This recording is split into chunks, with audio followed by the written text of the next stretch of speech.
the only locally produced farm radio show with agricultural news, information, interviews, in-depth weather, and more. It's Terry Henne and his Farm Show on 100.5 and 790 News Radio WSGW and online WSGW.com.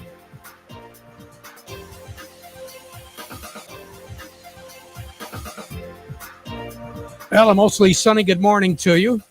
Not really.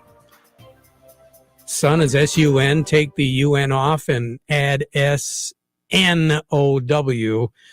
A happy snowy Monday morning to you. I hope your day is going well for you, wherever you might be. Don't worry, you're not going to have to shovel. Just be a little careful out there. Fortunately, we were all spoiled rotten with some of these warm temperatures over the weekend. The wind didn't help matters much, and now we're looking at Mother Nature deciding to make sure that everybody knows she's in total control. Currently, we have snow. 30 degrees at the airport, 32 here at Radio Center. Midland is at 31. Downtown Bay City is at 29. We're getting snow coming down pretty good right now here at Radio Center. Does appear as though northern Michigan getting some real heavy bands of snow. They're going to pick up an additional 3 and possibly 5 inches.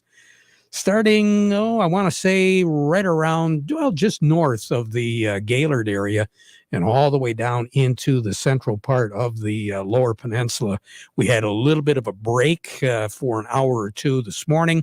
The heavy snow will intensify once again, and we are looking for snow showers, snow flurry activity, and heavier snow to continue up until about 3-4 o'clock this afternoon, which could present a little bit of a problem when it comes to the afternoon commute.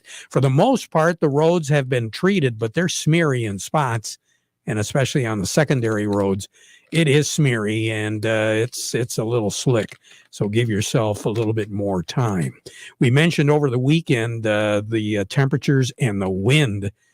Fortunately for us, that's all we had to contend with. We did not get as much precipitation rain as what we thought we were going to get on Saturday night and early Sunday morning. But folks in the central part of the continental United States, and we're talking all the way from Arkansas up into Wisconsin, Missouri, a lot of states, tornadic activity. There were 40 tornadoes registered officially over the weekend, and many, many more that were spotted but never touched the ground as we move through Saturday and Sunday. That is all a part of the system that's affecting our weather as of right now here in Michigan. Winter weather advisories up for almost everybody until later on this afternoon. The low pressure system generating all of this and creating all the turmoil in the central part of the country with all the tornadic activity moved from Illinois into northwestern parts of Pennsylvania, and that's where it is right about now. So for the most part, we're looking at a north and eventually a northwest breeze as we go through the remainder of the day. We have a north wind at 12. Barometer is rising, 29.79.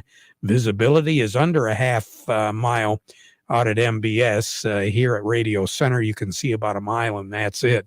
We do have a wind chill about 10 degrees cooler than what it is on the thermometer. Now, as we go through the day, the snow is going to taper off. It'll begin to taper off close to 3 o'clock this afternoon. Partly cloudy skies tonight after a high of about 34. So we have a couple degrees, 34 to get up to that. We're going to drop down to 21. We'll see more of a west breeze tonight. Partly cloudy skies with snow. About a 30% chance after midnight. We'll see once again a chance of some snow showers, snow flurry activity, but that'll blow out of here. And then during the day tomorrow, 38 with partly sunny skies. High pressure over Missouri is going to dominate our weather. 27 for a low tomorrow night. That high pressure system over Missouri is going to move into western Ohio by noon tomorrow. So that's why we're looking for partly sunny skies anyway. Partly cloudy tomorrow night with a low of 27. We'll have a southwest breeze during the day tomorrow. So that's going to help us generate a little bit more warmth. 41 for a high on Wednesday with sunshine. High pressure over Arkansas is going to be dominating our weather. There will be a low pressure system over the Gulf of Mexico. Keep our eye on that because it is going to be a weather generator for the Gulf Coast. And what that is in effect doing, it's keeping a lot of the moisture flow from the Gulf to move up into the Ohio River Valley, but not for long. Because as we move into the day on Thursday, we're going to see an increase in the clouds, 40 for a high, 30 for a low on Thursday night. Then after midnight, another system is going to be affecting our weather. It does appear as though it's going to be a rain-snow combination on Friday with a high temperature projected to be about 38 degrees. But on Friday night, it's going to drop down to 19. So it'll be all snow Friday night into Saturday morning. During the day on Saturday, we're going to eventually clear things out, upper 20s, still with a chance of some snow on Saturday, especially in the morning, 15 for a low on Saturday night. And then on Sunday, for the first day of daylight savings time, we're going to be looking at partly cloudy skies becoming cloudy with a high temperature in the middle 30s. Now, the month of March. Back in 1987, on this day, it was 72 degrees. And March the 8th of 1987, once again, it was in the low 70s. Not the record, though. The record high in the state is 73, and that was set back in 2000. We should be right around 38 for a high and 23 for a low. On average, we should get somewhere in the neighborhood of 6 inches of snow in the month of March. The record breaker was set back in 1971 when we had 27.5 inches of snow in the month of March. But the record-breaking day in March was St. Patrick's Day in 1973. Officially at the airport, 21.3 inches of snow. And if memory serves me correctly, that was one of very few days where St. Patrick's Day parade in Bay City, that right around that weekend, was canceled due to heavy snow and clearing of the streets and the roadways. So we're not out of the woods yet, folks. We still have a little bit of winter, I think, before we're all done. More on the weather as we go through the broadcast. We'll be talking to Cody Harris over at Star of the West in a moment. But before we do that, we want to remind you the weather forecast brought to you by the folks at Nutrien Ag Solutions. Nutrien Ag Solutions has the local expertise to recommend the corn, soybean, and other seed products that are the best fit for your field. Plus, unparalleled agronomic support with products and services to unlock yield potential and improve crop performance from planting to harvest. Ask about our financing options to help you get more from every acre and lead the field. Visit your local Nutrien Ag Solutions branch or go to nutrienagsolutions.com. Say, do you want to unlock the secret to higher yields? If you're applying dry fertilizer, the key to better yield potential is Titan XC. Titan XC is a fertilizer biocatalyst that unlocks and releases the bound-up nutrients in granular fertilizer, promoting better root uptake and plant growth. Drive performance this season and beyond. Release more nutrition. Expect better results with Titan XC. For more information, visit lpi.ag/unlock or contact your Nutrien Ag Solutions crop consultant today. I'm sure many of you are aware right now, especially if you're a part of the FSA WIP Plus program, that as a condition of payment eligibility, you do need to obtain crop insurance in order for your crop to be paid under WIP Plus. So now's the time to be getting in contact, if you haven't already, with Kyle Byron over at Wiki Crop Insurance. Give him a call today, 989-284-9975, or visit wikicrop.com for more information. We say good morning to Cody Harris over at Star of the West. Cody, well, are we off to the races again? Well, good morning, Terry. A little bit, I would say so. Wheat still kind of on a tear upwards, but you're seeing a little bit of pressure on the corn and soybean market. Got a mixed bag kind of there. As old crop and new crop are kind of trading, up and down here this morning. I guess looking at everything the way it sits right now, to dive into it, we got cash wheat. That's up 25, 11.43 on the white, 10.88 on the red. Looking over at new crop wheat, that's up 25 as well. 11.43 on the white, 10.88 on the red.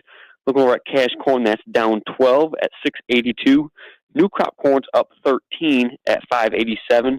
And looking over at soybeans, cash soybeans are up 10 at 16.05, and new crop soybeans are down 7 at 13.78. And the reason why the markets are doing what they're doing?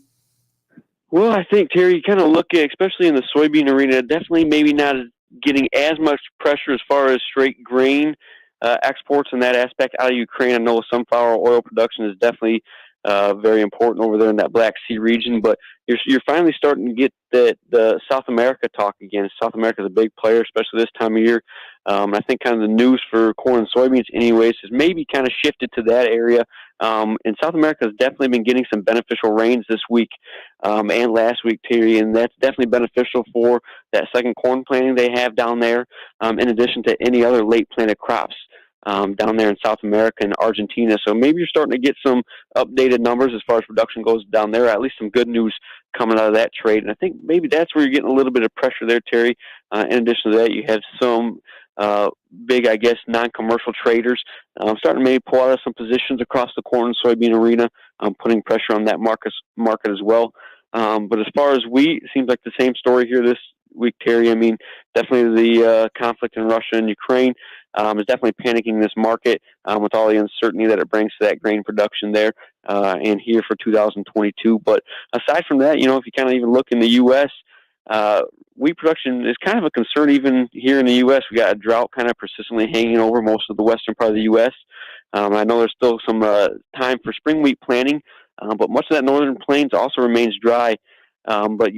So that's kind of where you're getting maybe even some more pressure as we kind of look out in kind of the new crop section for wheat. But a little more diverse, I guess, news this morning, but it's definitely still highlighted by the fighting going on in Ukraine. So that's where we're at here this morning, Terry. Very good. Good information. Cody, have a good day, okay? You as well, Terry. Thank you. You bet. A little bit more as far as what the markets are doing. Over to Oppenheimer, we go with Doug Klein. The market report brought to you by Schaefer and Beerline. If you're looking for a new Ram commercial truck or van, get it from a dealer that's been around since 1852. Schaefer and Beerline and Frankenmuth knows trucks and vans, so you can buy with confidence from a dealer where family and service sells cars. Schaefer and Beerline. And by Thumb Bank, serving the needs of farmers for well over 125 years. 2 locations in Bay City. Also, Cass City, Caseville, Pigeon, and Bad Axe. Thumb Bank, where relationships are built on trust. All right, Doug, what's the latest? Total volatility, that's the latest for sure. Well, nothing new there. Nothing new. We got new highs on the wheat complex pretty much across the board. Double check this crude oil, but I think that's a new high. It's actually overnight, get this, hit $130.50.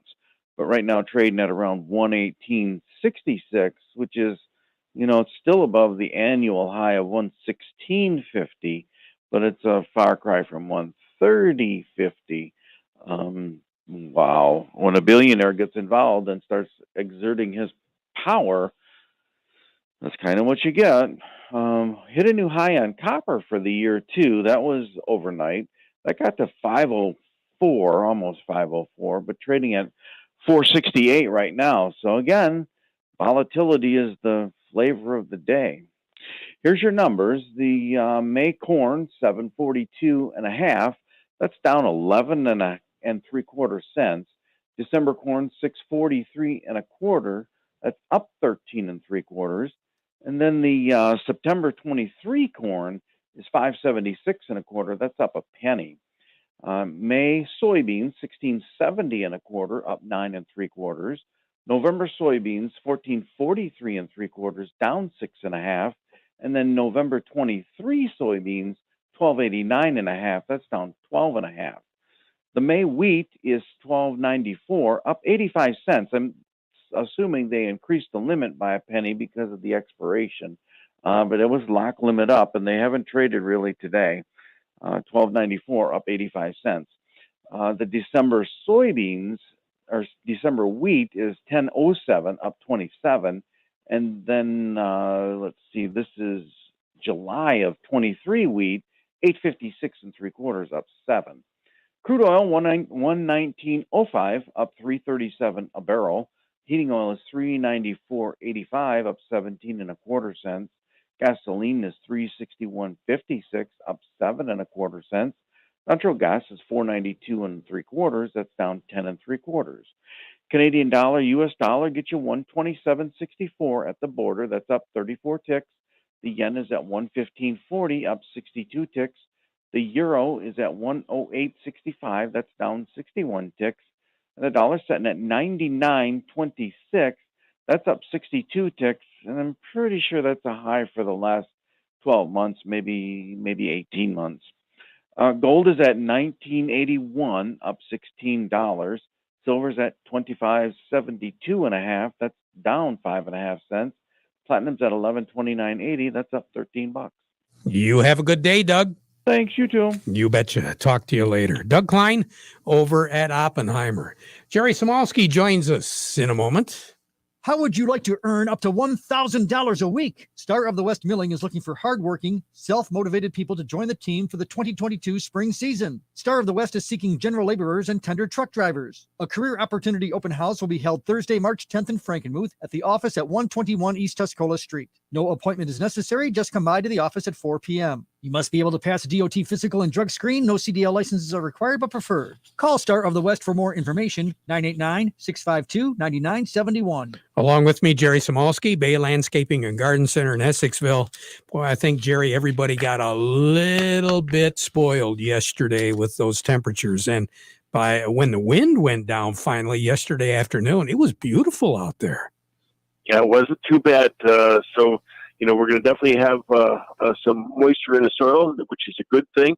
The frost is beginning to come out, and we get a little bit warmer weather, and that'll go away. But I don't see us digging in the ground too much until into April anyway. I think we're still going to have enough cold to keep it crunchy and keep those yard cleanups into mid-April. Yep, I agree there. Jerry, have a good day. You take care, all right? Yes, sir. Okay. Jerry Samolsky, Bay Landscaping and Garden Center in Essexville.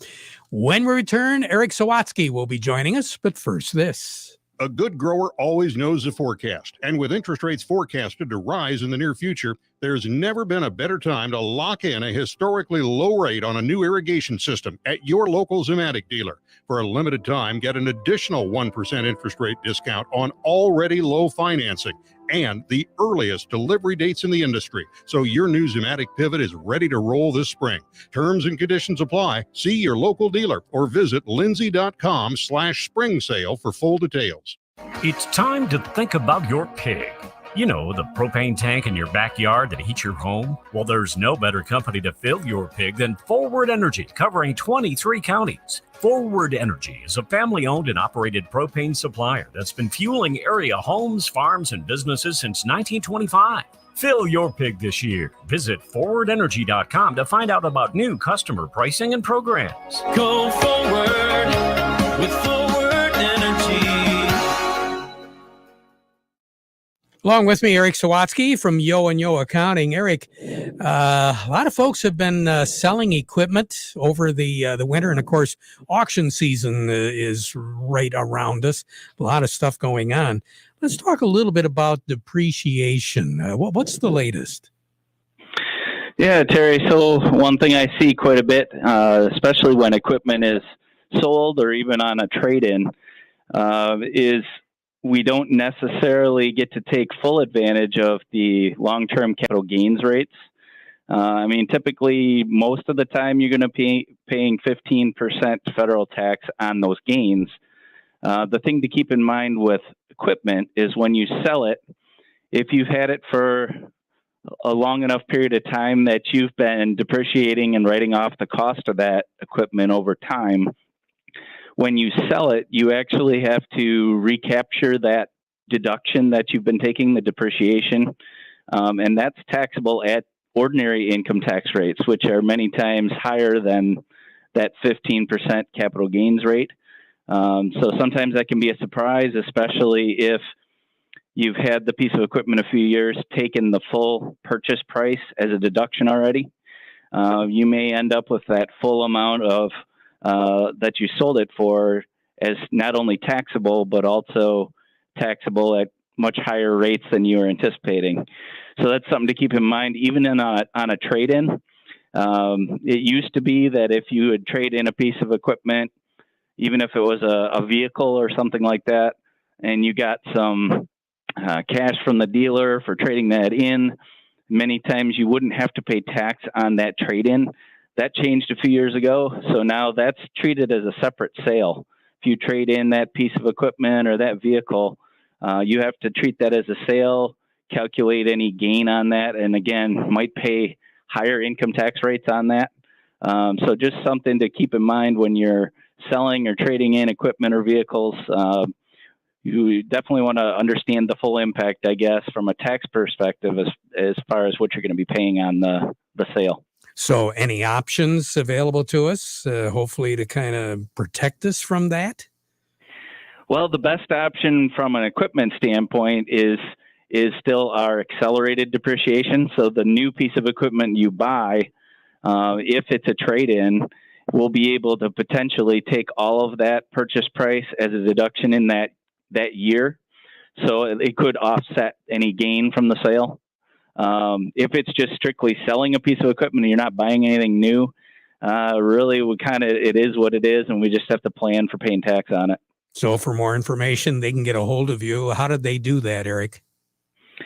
You can call here at 989-793-9830 or go to our website at yoandyo.com. Eric Sawatsky, you have a great day. We'll talk to you again soon, all right?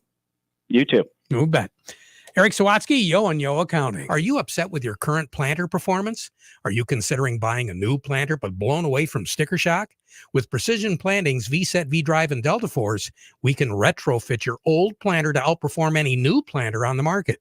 Then access all your data from planting to harvest easily with Field View. Call PC Ag Solutions today and get your parts ordered, installed, and ready to go for the upcoming growing season.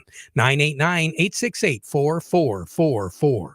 PC Ag Solutions. Attention farmers, landscapers, contractors, and business owners, don't miss Foster Blue Water Oil's annual Spring Open House and Promotions event, Friday, March 18th at the Bulk Plant and Warehouse Facility in Bay City. From 10 a.m. till 2 p.m., you'll get special one-time pricing on lubricants and fluids. Vendors will be on hand to answer your questions. Find out how Diesel Guard Supreme Plus from Valtech Petroleum can increase the performance of your diesel engine. Lunch provided and free giveaways. Friday, March 18th, 3680 Patterson Road in Bay City. Foster Blue Water Oil, supplying fuel, lubricants, and energy services for over 75 years. Learn more at fosterbluewateroil.com. Farm Service has been brought to you today by the folks at Krizak's House.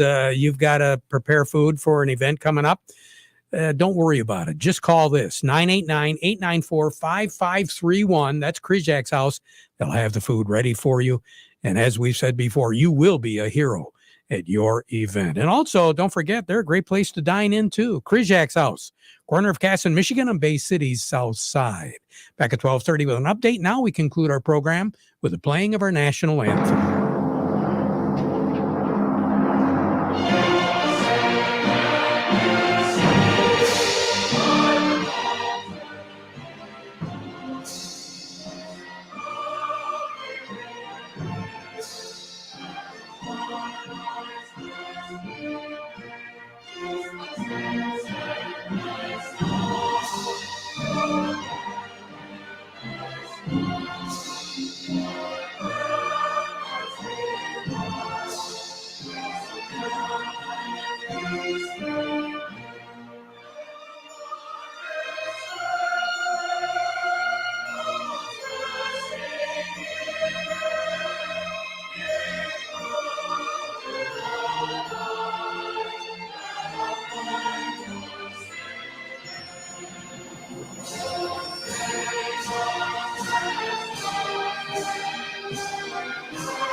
From the Premier Kitchen and Bath Gallery Studios, WSGW